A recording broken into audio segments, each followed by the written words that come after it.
Okay, let's talk hats. Good morning, everybody. I'm Scotty Ward. I'm the founder of CyberSecurity Sensei Mentorship Program, and we're going to talk a little bit about hats. And for those that are in the industry, you sort of understand where this is headed. For those of us that are just getting started, you may not fully understand this. I think this will give you an idea of some of the challenges that managers and supervisors and your coworkers may have when you're actually looking into working with and having a career in cybersecurity and information security. So in reference to hats, the big thing that they're talking about these days is the actual hat color. And oh, by the way, they're not actually talking hats, they're talking about a designation. It's not like you've got to wear hats. You know, it's like when you look on the internet and you see people's briefings and stuff, why is it that the bad guys are always wearing hoodies? Even if they're in a hot area of the world, they're wearing hoodies. It's just a designation. It's just a way to sort of classify people. And hat color is a convenient way to do that.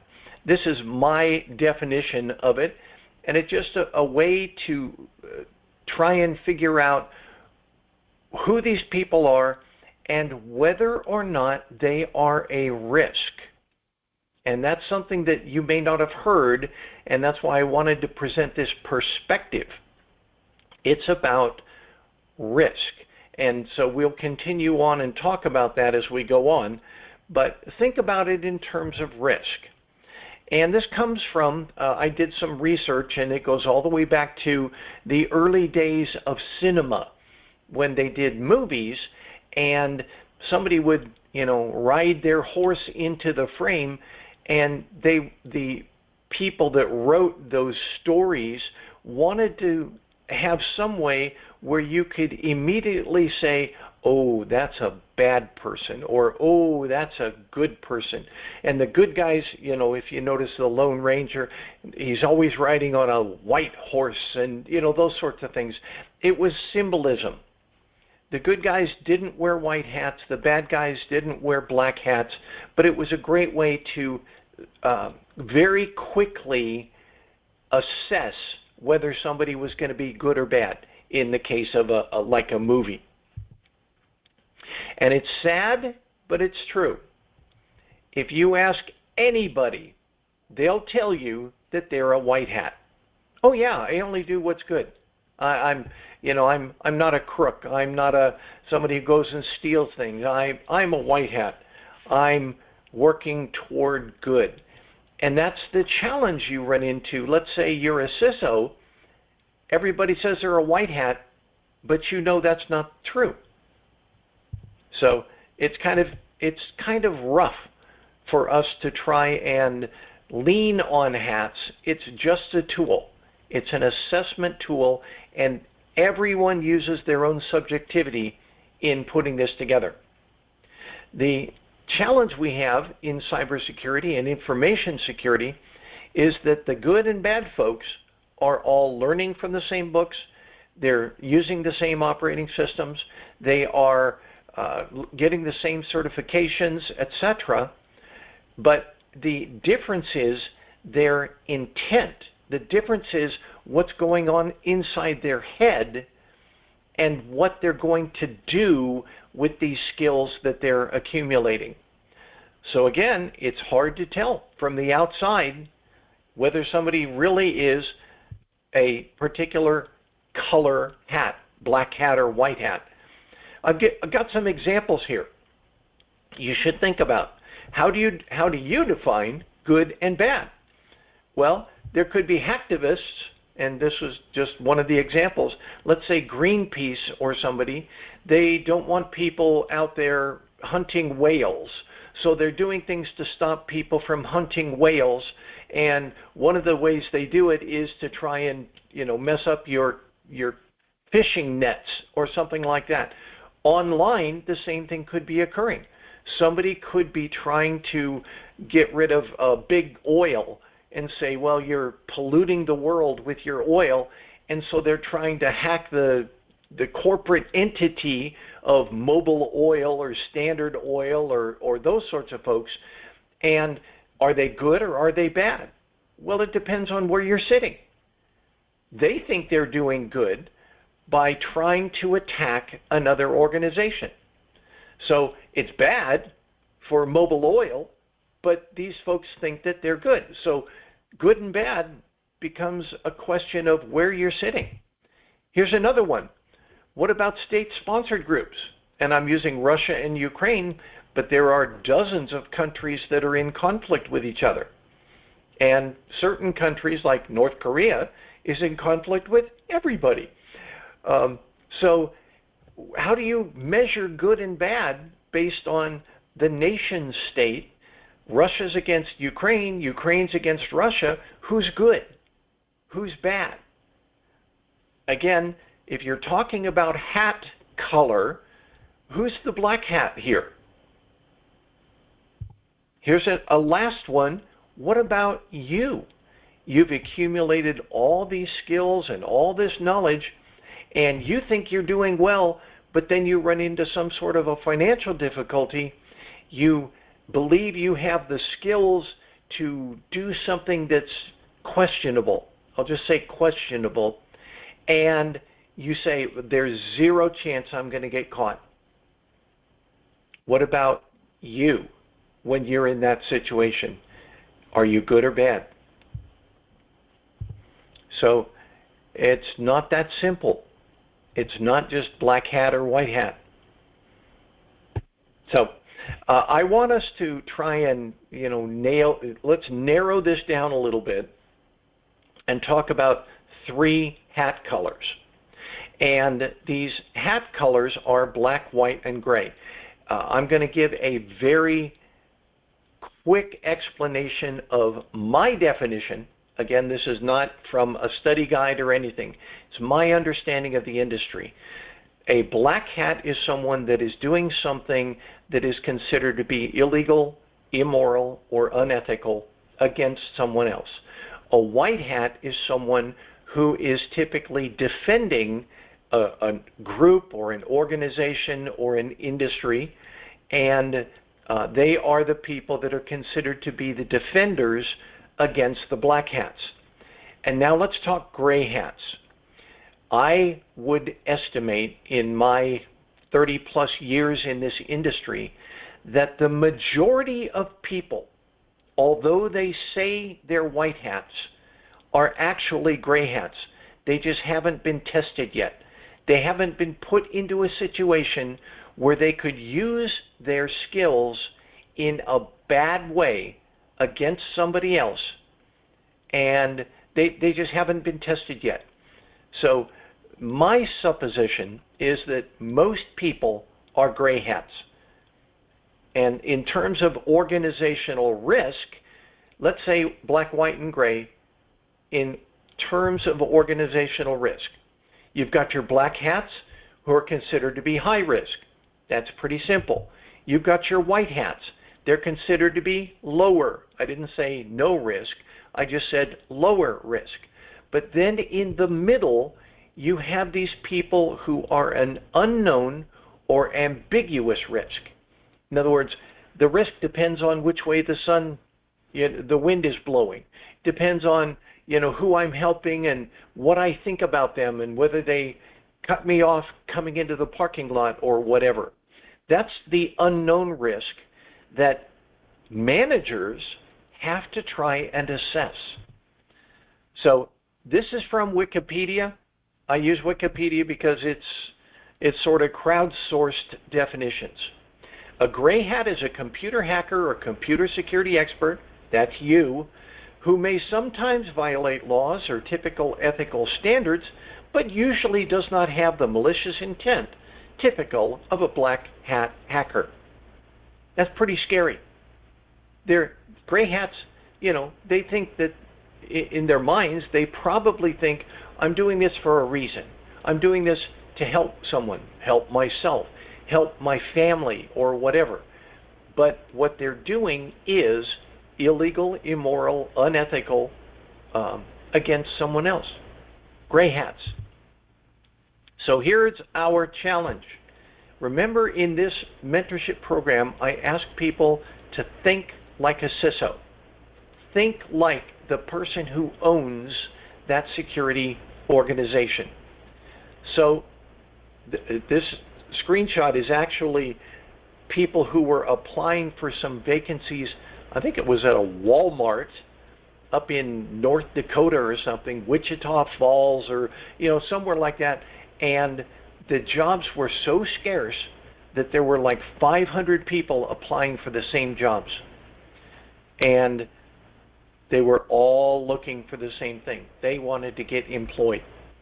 So how do you, as the manager or the owner of the security organization or the CISO, how do you determine your employees' intent? And I've got the green and red bars on the side. Is this person going to be an asset, or are they going to be a nightmare? How do you know? How do you determine that? It's a big challenge, because people who smile may also be trying to take your money. So how do you see yourself? Look at the green. Am I a force for good? Look at the red. Or am I just focused on me? Do I win if there's a question of morals and ethics? You got to ask yourself that. Am I an organizational risk? It's just something to think about. I'm not saying people are or aren't. Again, it depends a lot on the situation, on the circumstances, but you've got to be aware that in the right set of circumstances, you could be tempted, and that's a big word, you could be tempted to do something that is not morally acceptable. You think you're going to get away with it. You think that there's no problem. You think, oh, well, this company has billions. What's a $200 or $2,000 or $20,000 or $200,000? Where do you stop? Once you start down that road, where do you stop? And everyone has to be thinking about that at all times. Are you a force for good, or is it possible that in the right set of circumstances, you could use your technological knowledge as a weapon against someone else or some organization? So white hat and black hat are not as far away as you may think. You may be sitting squarely in the middle of the gray hat area, and you may even be working as a white hat. But your attitude, the guardrails that you place on yourself, are going to be what's going to make you someone who stays an asset, or somebody who, because of whatever the circumstances are, decides that they're going to use their tool, their technology, their knowledge, their wisdom, all the things that you've learned, and not do good with it. So the challenge in an organization is that a leader, let's say your hiring manager or your CISO, they're always looking at their people. They're always examining their people, and they're trying to determine the risk you pose to the organization. And I'm not saying CISOs are black or white. There are numerous instances where CISOs go to jail, or CISOs end up stealing money, or whatever. So it's at all levels. It's at all levels. You just have to ask yourself every single day, am I a force for good, or am I somebody who's destined for those silver bracelets? Think about it. So if you want to learn a little bit more, again, we're nearing the end of the slide presentation, and we're going to have some conversation after that.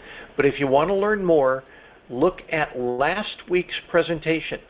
that we did. It's out on the CS Sensei YouTube channel, and I named it Prove You're Not an Insider Threat. Prove you're not an insider threat. Okay? So hat color, you know, there's a lot to be said for hat color. Again, it's a classification tool, but you should also classify yourself. Every single day when you wake up, you should say, am I going to be a force for good? Every situation you find yourself in, you need to ask yourself, am I trying to do the right thing? Morals and ethics do exist in cybersecurity. And the stronger your moral foundation, the more likely you're going to be successful and held in high esteem by those around you. But it starts with you. Make sure that you are always, like I say, always, you're the one that's wearing the white hat. You've got to make that decision inside yourself every single day, regardless of the situation, sun up or sun down, whether people are watching you or whether you're all alone. Make that decision to be the white hat and then carry through. I will tell you, just speaking personally, I've watched a lot of people in this industry, and you'll see some if you look at last week's example or last week's video. I had 6 war stories about people that did wrong, including me myself. Many years ago, I divulged classified information and didn't even realize I was doing it. And I was formally counseled, and thankfully they let me stay in my job. But it reminded me that everyone has a part to play in being a white hat or a black hat, being the good guy or being somebody who you're not quite sure about. And when you build that reputation, that good person reputation, I will share with you that when I walk into a room of my peers, the people in that room appreciate that I'm there. And I'm not saying that because I want a big head. I'm saying they think that I'm an asset to them. And that is absolutely, overwhelmingly the reputation you want to build for yourself. Don't just be somebody that's a good techie. Don't just be somebody that knows their way around a keyboard. Man, you can sling NetBIOS with the best of them. Okay. You can split subnets in your sleep. Okay. You can build an ID, an incident, what's it called? An IDT? IDM, incident, whatever. The incident detection, incident response, those sorts of things. Sure, you're really good with Splunk or whatever, but where's your head? You have your hands inside people's secrets, and they should be able to trust you. So always be that person they can trust. All right, a little bit about our mentorship program. You all are aware of this, but I wanted to open up the floor. Does anyone have any comments, discussion, anything you want to share about how you see yourself within the industry or how you've seen other people in the industry? Anything you want to share, please feel free to share. I want to share something. I want to just put some comments. Go ahead.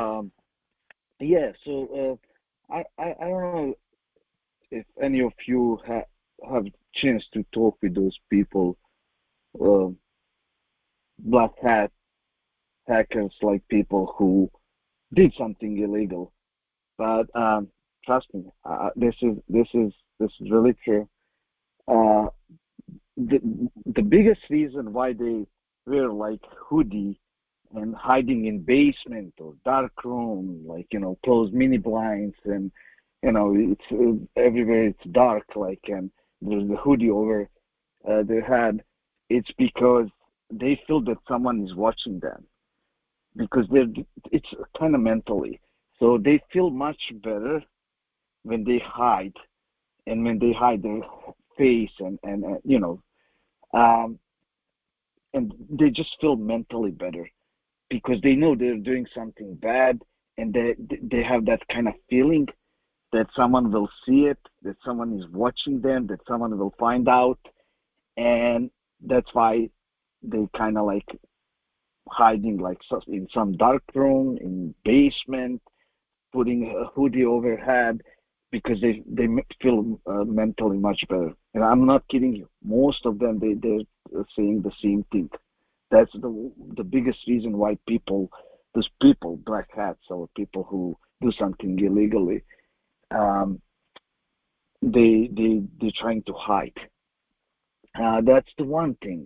The other thing about black hat, white hat, gray hat, I found out that most people, I mean, people who are not in the industry, cybersecurity industry, on like, some hacker community, or people who don't know anything about those things, they don't understand what is black hat, gray hat, white hat. So if you tell someone, hey, I'm a white hat hacker, oh, they will think it's some kind of joke, like, so they will not understand.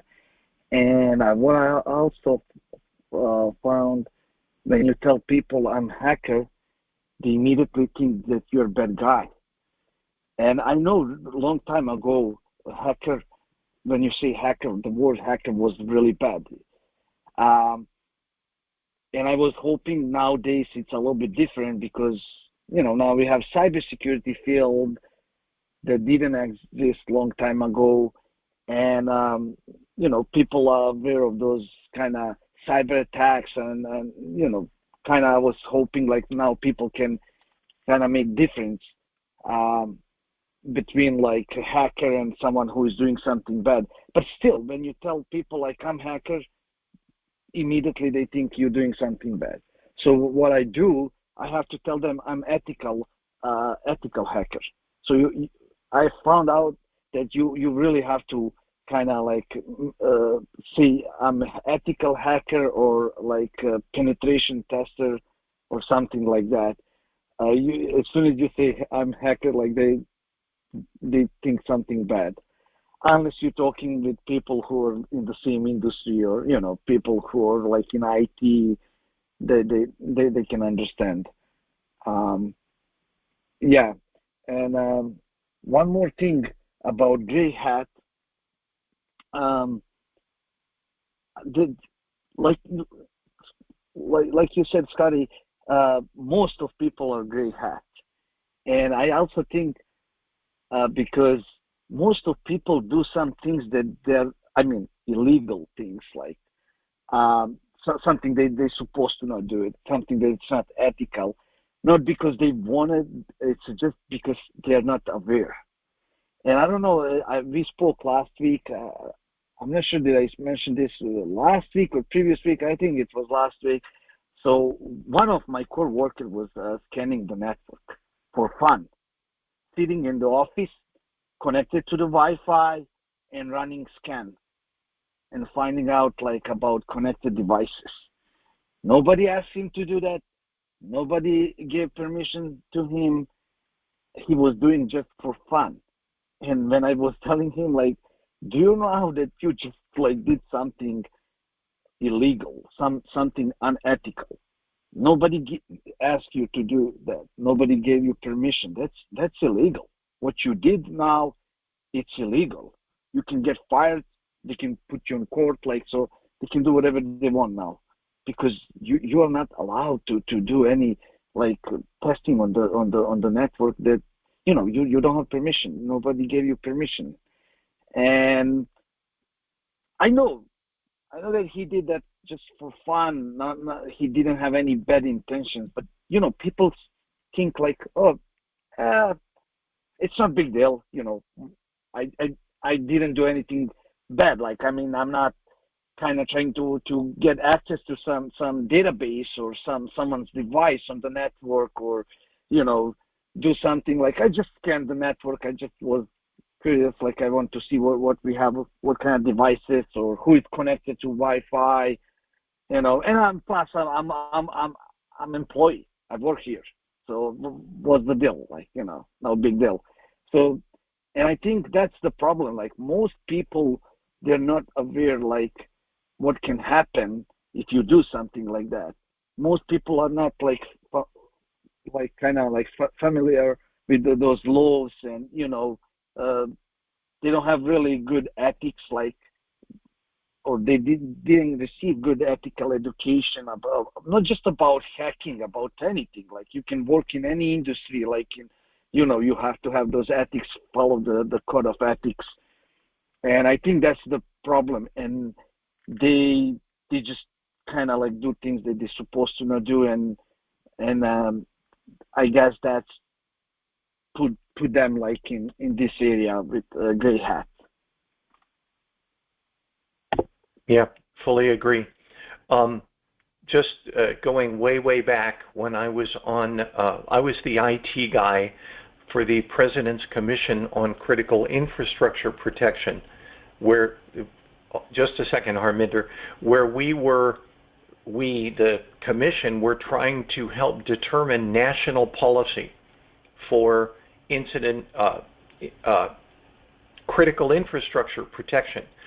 And I came up with this phrase called the hacker mentality, because at that time, this was in the late 1990s, when somebody would get caught for doing something, frequently their mindset, their first response was, I got into your system because you didn't secure your system properly, so therefore you are the one to blame for my actions.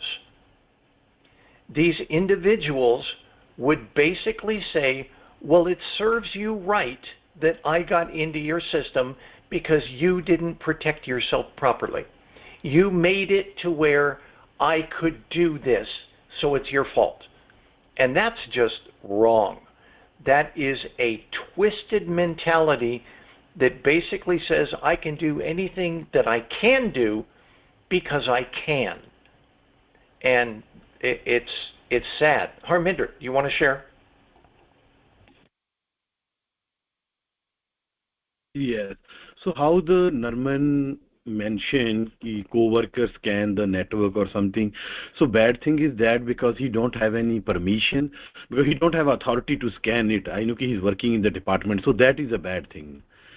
We can't do anything without any permissions from the higher level, from your boss, or is your job allowed to do this thing, or before you want to do anything, scan the network, any action, you have to be inform anybody or get the permission. So that is the main reason. So I just little bit confused. Then I want to share my example. Are you asking Nerman to explain? So the Narman mentioned that the co-worker scan the network. Mm-hmm. So my question is that scanning the network is bad thing, or this is not his job responsibility without just right. job responsibility, or do he need any permission from the boss, or inform the right. hierarchy or something? Okay. Okay. Let me give a quick side example here. Harminder, you work in a medical center scenario. How do you think the medical center would think if you started walking around trying doors to see if they were unlocked and say, well, people are supposed to lock doors, so I'm trying this to make sure that people lock their doors? Is that why they hired you? And the answer is no. I can't do it. Oh, yes. It's the same sort of thing. Is that what you're there for? Just because you have the skills, do you have the role that suggests that that's within your scope of responsibility? Nerman, go ahead. Yeah, I was going to say, you yeah, you always need permission. You cannot. I mean, you can do it, but on your network. So internal network, like, so you can do it, like it's your home, you have whatever. If you did some network segmentation, like you have 4 different networks, you can scan them. You have your lab, you can do in your lab on your devices that you own. Not even like your like father's device, like phone or your wife's phone, or no, you have to ask them for permission, and it's not joke. I do some things like for fun on my wife's phone, and every time I have to ask her and first get permission so she agrees about that. Second, I will explain her what I'm doing and what will happen. And third, I like her to watch so she see what I'm doing. And it's my wife, it's my home, but you never know. What if I kind of get separated from her for some reason, and one day she can say, hey, that guy, he did something on my phone, like he was spying on me, or like, you never know. Always get permission. If it's not your network and it's not your device, get written permission, not verbal, written. Not So verbal. someone say like, hey, yes, I'm giving you permission to do those things, A, B, C, and just those things. Don't go out of scope. Only what they put there, and they sign. And Yep. always do that. You never know. No, like one day someone can change the mind, or something happened bad, and they say like, well, yeah, I told you can do that, but I didn't so that you will mess up my whole network, or you will, I don't know, do something, and because of that, someone compromised my network, and now I lost my money or something, and they can it can be a big issue. So that's why I always get permission, written permission, and never do something unless it's your network. So your device, your network. Yep. I do like some things on my daughter's phone, but that's my phone. She's 14 years old. I am the owner of the phone. I bought the phone, so it's still my phone. Right. It's my network. It's my internal network. It's my You are Wi-Fi. responsible for it. Yep. Yeah. So that's totally different story. Yeah. Just before everybody leaves, if you look down in the chat, I've dropped 2 links. Please copy those links. Number 1 was last week's video where I talked about prove you're not an insider threat. And the other one is something that I did, it's like 2 years ago, called ethics in cybersecurity.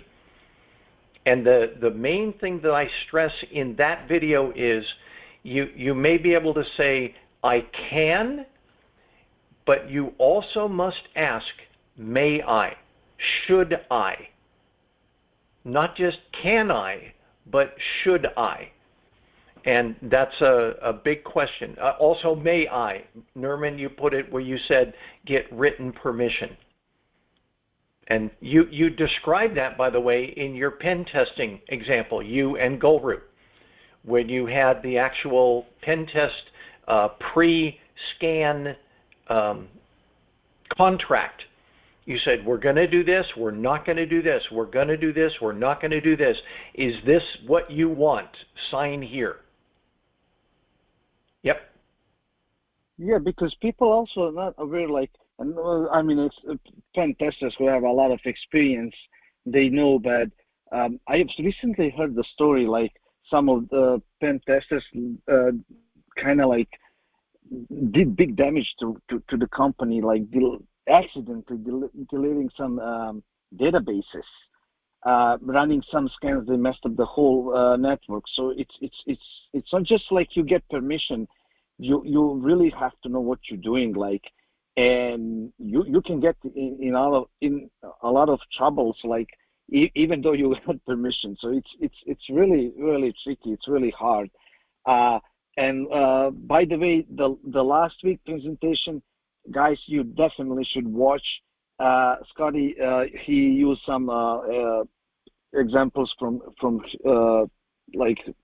his own experience during his working for government agencies, and it's amazing. I was really shocked when you share about the guy who was stealing laptops Yep. and oh my God, like and then FBI got involved, and I was thinking like, hey, those are government agencies, people who work for government, people who get clearance, and Yep. they do those things like. Yep. So I was thinking like, oh my God, you really cannot trust anybody. But I was thinking like, if I try to apply for a government job, so first of all, I have to be U.S. citizen, Mm-hmm. clean record, then get clearance. I know they even look like your father, mother, like your whole family, what they did. Do they have clean record? They really go deep, and those people they pass all those things and they commit crime. It's crazy. Yep. Guys, just watch the last week presentation. It was awesome. Yeah. And those are all real life experiences. They Yeah. actually happened. An individual literally sitting in the same building as me, working for the same bosses as me, had stolen over 100 laptops. And nobody caught him until he died. So, yeah, you got to pay attention. Okay, Anderson, sorry you're late. You're in the last couple minutes here, but welcome. Good to have you. Does anyone else have anything before we finish up?